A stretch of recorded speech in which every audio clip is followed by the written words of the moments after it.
And welcome to the Security Guy and CIA Spy Pod broadcast. I am Robert Siciliano, and this is Peter Warmka. Robert, how are you? Hey, buddy. I'm doing pretty good. Where are we? We're May-ish, May 15th-ish. Good. Anticipating, a warm, hot summer. Hoping to do some boating, spend some time with the kids. A little bit of downtime. Still have to work, which is fine. Wait a minute. How do you get downtime? This is good. Things are crazy, Robert. We're never going to be able to even retire. I mean, literally, you're talking about this before. It is just amazing how the fraud is rampantly increasing, and there's so many threats, especially now with AI. And I'm finding that we're sort of losing this war, and it concerns me because a big part of this is public. First piece of this is public awareness, and I'm finding that so many people still remain so unaware of these threats, and I'm getting really concerned. Man, I agree with you 1,000%. It's without a doubt, AI has amped up fraud in such a way where it's likely that everybody is going to fall victim to something. Whether it's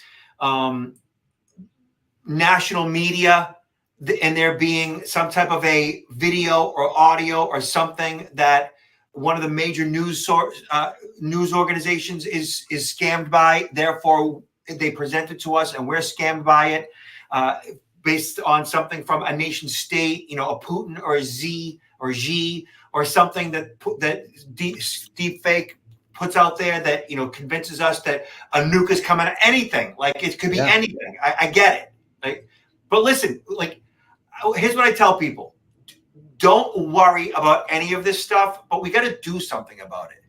Inaction is your greatest enemy. Sitting by and doing nothing is the problem. And too many people just don't want to believe that these things can happen to them, or that we even have a problem for that matter. They would just prefer to function in denial. And that's the biggest issue that most of us face, is that we trust too much and we don't Robert, believe it can happen to us. Both you and I, are really serving the role with a lot of this as educators and trying to create this awareness and helping to guide, we helping to guide individuals. And the first part is understanding. I just came back.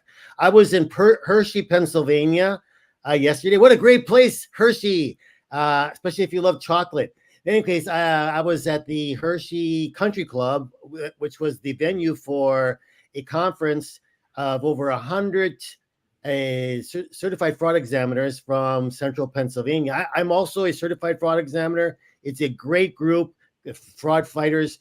And my presentation, it was a 4-hour long presentation in regard to AI and basically the AI threats, and as well as what tools there are out there that can help us combat some of these threats. And what really amazed me, as I mentioned, this is a very professional group. And I was just amazed by how little most members of the group knew about AI in general, as well as AI threats. So, I mean, if this group at this level, professionals are not really that attuned to it, means that, the general public is even further behind. So we got our work cut out for us. Yeah, it's scary. But getting back to the original question, downtime, I still need to turn it off. I know. I need to turn it off because this stuff is nuts. And so getting out in that boat, wind in the face, salt water in the air, chugging on my favorite adult beverage, whatever that might be, and heading into Boston Harbor or any of the Boston Harbor Islands or any of the great beaches we have in the New England area. It's like, okay, all right. I gotta decompress. I guess you see how I decompress? I'm having lots of Java, a lot of coffee. It's getting me overly excited about these topics, and I just can't relax. Dude, but check this out. And there's plenty of reasons not to relax. So check this out. This is via The Guardian. And I'm seeing this more and more and more and it's becoming more frequent. CEO of the world's biggest ad firm targeted by deep fake scams. So fraudsters impersonated WPP's CEO using a fake WhatsApp account. a voice clone, and YouTube footage used in a virtual meet. So it goes on to say that the head of the world's biggest advertising group was the target of an elaborate deepfake scam that involved artificial intelligence voice clone. The CEO, his name is Mark Reed, detailed the attempted fraud in a recent email to leadership, warning others at the company to look out for calls claiming to be from the top executives. So fraudsters created a WhatsApp account with a publicly available image of Reed and used it to set up a Microsoft Teams meeting that appeared to be with him and another senior executive. According to the email obtained by The Guardian, during the meeting, the imposters deployed a voice clone of the executive as well as YouTube footage of them. The scammers impersonated Reed off camera using the meeting's chat window. The scam, which was unsuccessful, targeted an agency leader, so somebody in the company that had the ability to pull some strings, asking them to set up new business in an attempt to solicit money and personal details. Fortunately, the attackers weren't successful, Reed wrote in an email. We all need to be vigilant to the techniques that go beyond emails to take advantage of virtual meetings, AI, and deepfakes. So without getting into the weeds here, what it seems like is that there were too many red flags in this particular scam, meaning like it was kind of like a haphazard attempt at utilizing photo and video and YouTube and text and chat, and it just wasn't successful because it wasn't well thought out, well planned out. The scam itself wasn't that effective because they just didn't do a good job. But look at this one, right? Deep fake scam. Scammers walked off with $25 million in its first of its kind AI heist. This is back in February, so not too long ago. The incident marks the first of its kind in Hong Kong, involving a large sum of money and use deepfake technology to simulate a multi-person video conference where the participants, except the victim, were fabricated images of real individuals. The scammers were able to convincingly replicate the appearance and voices of targeted individuals using publicly available video and audio footage. The Hong Kong police are currently investigating the case with no arrest reported yet. I believe since then, a bunch of people were arrested. So the $25 million, and they were successful at it. He was convinced that these were colleagues, that these were real people. And in a sense, they were real, other than the fact that it was AI generated real people. Mm-hmm. And he fell for it, which, we have grown to trust audio. We've grown to trust video. We've grown to trust the printed word, text, video, audio. And why wouldn't you? Because after a lifetime of trusting, my mother would say, trust nothing of what you hear and half of what you see. Mm-hmm. And at this point, you can't even trust what you see or anything you hear or anything printed for that matter. Well, this is a really interesting development because, we've heard about pictures being created, deepfake pictures. We've heard about, cloning of the voice. And now we get a combination of the two, which is even more convincing, right? You're hearing the CFO who was there. I mean, who was in this video, in a Zoom, I think it was Zoom, right? Was it a Zoom platform? Something to that effect. Yeah. They're using Microsoft Teams. They're using Google Meet. They're using Zoom. They're using anything and everything that they have access to that's free to small fee to free. Mm-hmm, mm-hmm. At the end of the day, we can't prevent these things from happening. In the case of the first one with the CEO, I mean, kudos to them in regard to at least there were people that had that certain level of awareness that they called it the red flags. Probably in other companies, if the same thing would have happened, it could have been very detrimental, but at least they were able to detect something was wrong and investigate it. And then even further, being able to report or bring it to the light of the public saying, this is what happened to us, which is so important because I think there's hundreds of these happening every day in companies, but no one's talking about it. And I think so people don't realize that these things are happening. So providing those testimonials is very important. And I think even more than looking at, we can't prevent these attempts, but we can, we can take action about whether or not we're going to, we are going to respond to those attempts in such a way that we comply with them versus verifying, building in a verification system, whatever it may be, and these can be different types of verification systems. That's where I think where the focus really has to be in combating becoming victimized. So right here, SC Magazine, just in the past month, talks about LastPass for its attempt to deceive employee with deepfake audio. So a LastPass employee was targeted by a deepfake audio call earlier impersonating the CEO, but because it was done via WhatsApp, which isn't a normal channel that LastPass employees use and not part of the normal business communication, the employee didn't fall for the scam. So again, poor planning on the part of the scammers. An employee received a series of calls, texts, and at least one voicemail featuring an audio deepfake from a threat actor impersonating the CEO. Due to the employee's suspicion regarding the presence of many of the hallmarks of the social engineering attempt, such as forced urgency, our employee rightly ignored the messages and reported the incident to our internal security team so that we could take steps to both mitigate the threat and raise awareness of the tactic, both internally and externally. So great for the LastPass employee for thwarting the attack, for recognizing that it's fraud.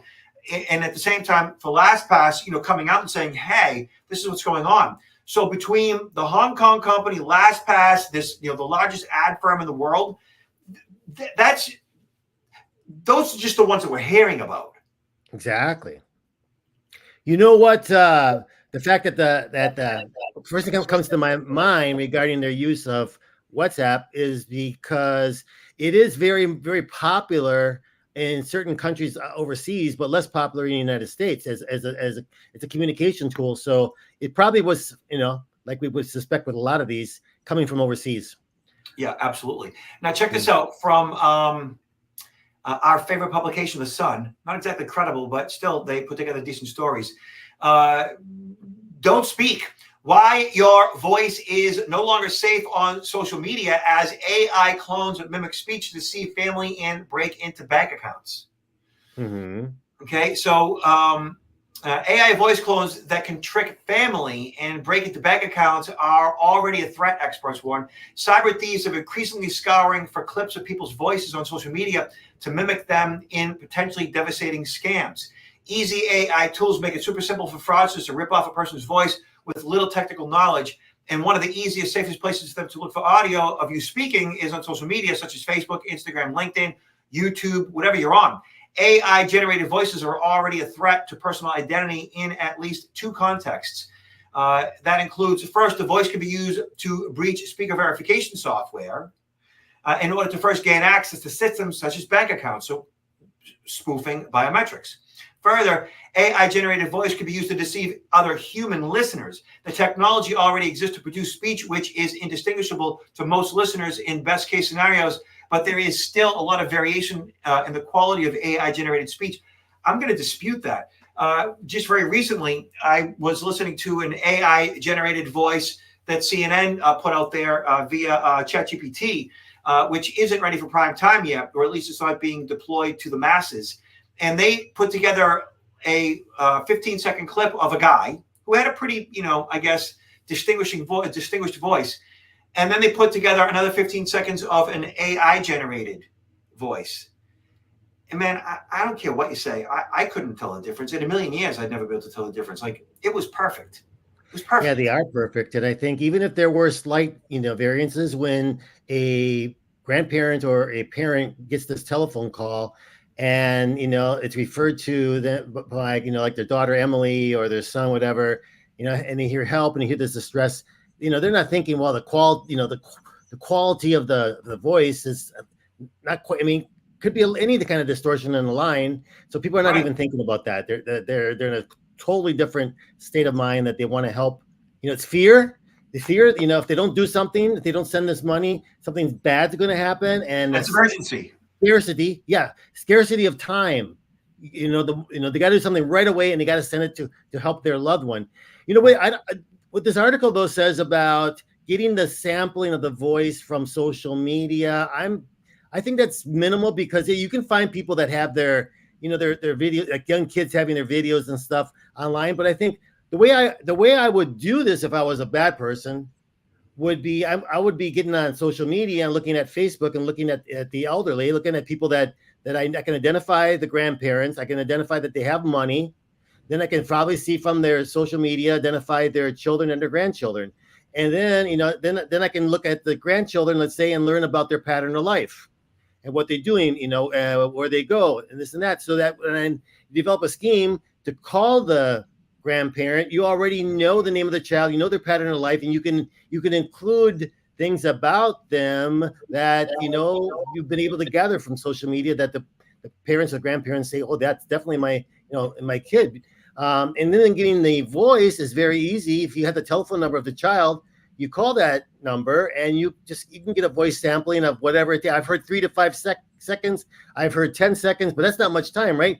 That's all you need. So you can get them on a phone and with a very brief conversation, or at least get him to say, hello, who's this? Can't hear you, or it goes to voicemail, and a lot of them will set up their voicemail with their own voices these days. So that's enough of a voice sampling. So I think the article more or less is talking about these issues correctly, but I think the flow, optimal flow of how they would target people would be a little bit different. And, it's just a matter of time, Peter, until somebody out there gets creative and they use our PodBroadcast and our video and our audio, our likeness, and they use it like to spoof us.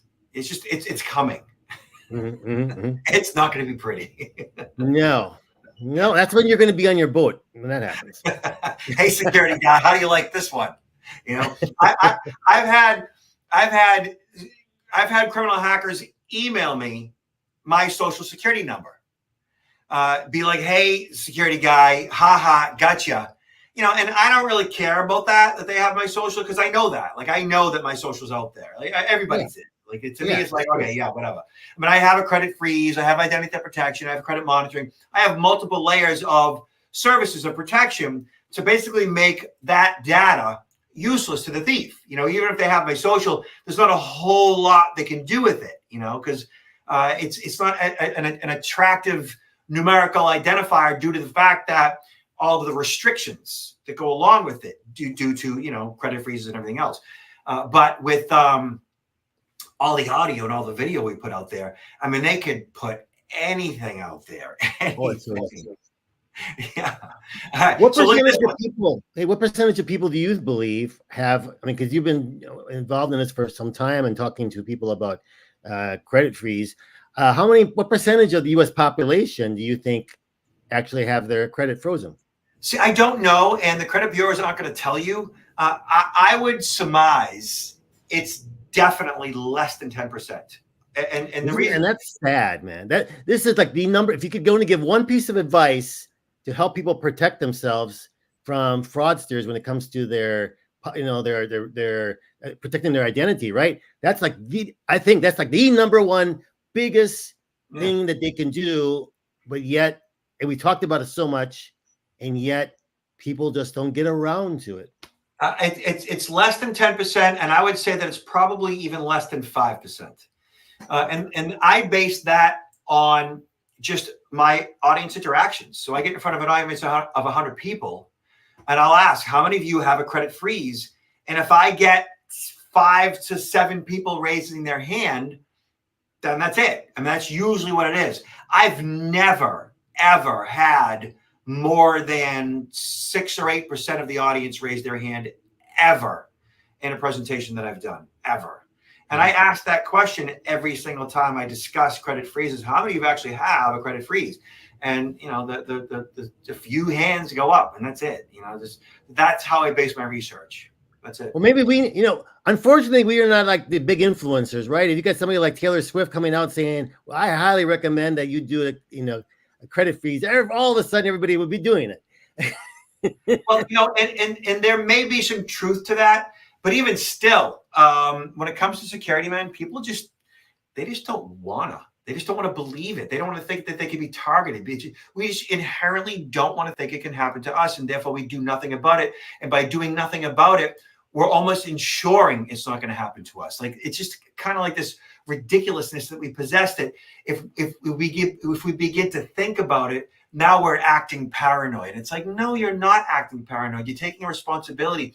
You're putting systems in place. You're reducing risk. And it's like, that's what you're supposed to do. You don't put a seatbelt on because you're paranoid. You put a seatbelt on because it's a smart thing to do. But it takes like a whole lifetime of training. Look at the seatbelt has been around my whole life. It has literally been around since the 50s, but it's been required to be installed in American-made or American-sold vehicles since 1968. That's when I was born. That's 55 years, or going on 56 years. And I only started wearing the seatbelt a decade ago, and it's been around my entire life. But that's most people, though. It takes laws to be established. It takes awareness campaigns. It takes a beating on the head. It takes ding, ding, ding, ding, ding, ding. The car won't stop dinging at you until you put the seatbelt on in order for people to manage their risk in the car. I have kind of a funny anecdote that comes to my mind now that you mentioned seatbelts, because here in America, cars, as soon as they were required that people use seatbelts, cars came with that was a standard feature, right? In some other countries, you had to almost like pay extra to get seatbelts installed. And I remember my wife is from the country of El Salvador, and in El Salvador, way back when they started saying you need to have seatbelts, instead of people going out and buying and having seatbelts installed, because there was a bit of a cost, right? They had T-shirts with the imprint of a seatbelt across the chest of the T-shirt, which they would wear. People were selling those as a cheaper solution than buying seatbelts. Can you believe it? Yes, it's not the case anymore, but I'm saying it's crazy. That is so ridiculous, and it makes perfect sense because we are ridiculous creatures. Okay, so last but not least, selfie spoofing becomes popular identity document fraud technique. Document image of image was the most prevalent identity ID document fraud technique in 2023, occurring in 63% of all IDs that were rejected, according to SoCure. So a concerning trend, selfie spoofing can be carried out quickly and easily thanks to the availability of public social media profiles. Selfie spoofing and impersonation dominate document-related identity fraud, says HelpNet Security. Document image of image occurs when the user takes a photograph or uses a screenshot image of an ID. Rather than providing a live capture of the document headshot tampering takes place when a user purposely manipulates facial imagery. And selfie spoofing entails taking a picture of an image on a computer screen, printed on a piece of paper, or even an actual headshot on a different document, often carried out to steal identities or fraudulently access systems. And so any financial service professional, bank, mortgage company, lender that uses, investment company that uses photographed, texted, emailed driver's licenses as a form of authentication are at significant risk right now. So that's always been, I think, a significant risk. Like using identity documents that are sent electronically as a form of authentication, which I would think that at this point in my life, it's probably at least 2 or 3 times a year. And I have my driver's license front and back on my actual mobile phone. Meaning ready to go, like as in my camera roll, because there's been so many instances where I've needed it, to send off to whoever to establish an account. And that technology is being decimated with AI. But there are some tools, and I actually demonstrated one yesterday, an AI tool that's used for analyzing IDs. Right. Okay. And it analyzes it from a lot of different points, but of course, this kind of thing does cost a little bit of money. I'm not sure how much, but it costs a little bit of money, and, it's going to take maybe a little bit of time to actually, not a lot of time, but to be able to run it through the system. And until companies, though, start using these type of tools, they are going to end up, paying a price, paying a bigger price. Yeah. All right, Peter, so where can everybody find you? Where can they see you? What are you up to? Where can they get your book? Talk to me. Well, at the moment, I'm finally back in Orlando, but I'm going to be traveling again soon, which is good. I mean, on the road quite a bit. But I would recommend, people think about it. If you're looking for, if you wish your company had a presentation on the kind of things that Robert and I speak about, think about reaching out to us, either individually or even, we could do something together as a presentation. It could be even virtual, whether it's in person or a virtual event for your companies. I mean, we're able to reach a lot more people if we do things virtually. So think about it, or anybody else you think that might be interested in this podcast, please have them tune in. And what's your website address? Counterintelligence-institute.com. Yep. And your books? Yep. That's Messing with Me, written for our seniors in our lives. It's available on Amazon, as well as the first book, Confessions of a CIA Spy, The Art of Hacking. So these are available on paperback, on Kindle version, as well as audio. All right. And y'all can find me at protectnowllc.com. Again, that's protectnowllc.com. Obviously, security awareness training. I call it security appreciation training. But you can always find me on the interwebs. Just Google Robert Siciliano, Siciliano. And Peter, last words? Stay safe out there and take care of each other. Yeah. And as my dad says, be good, behave, and be careful. Talk to you guys soon.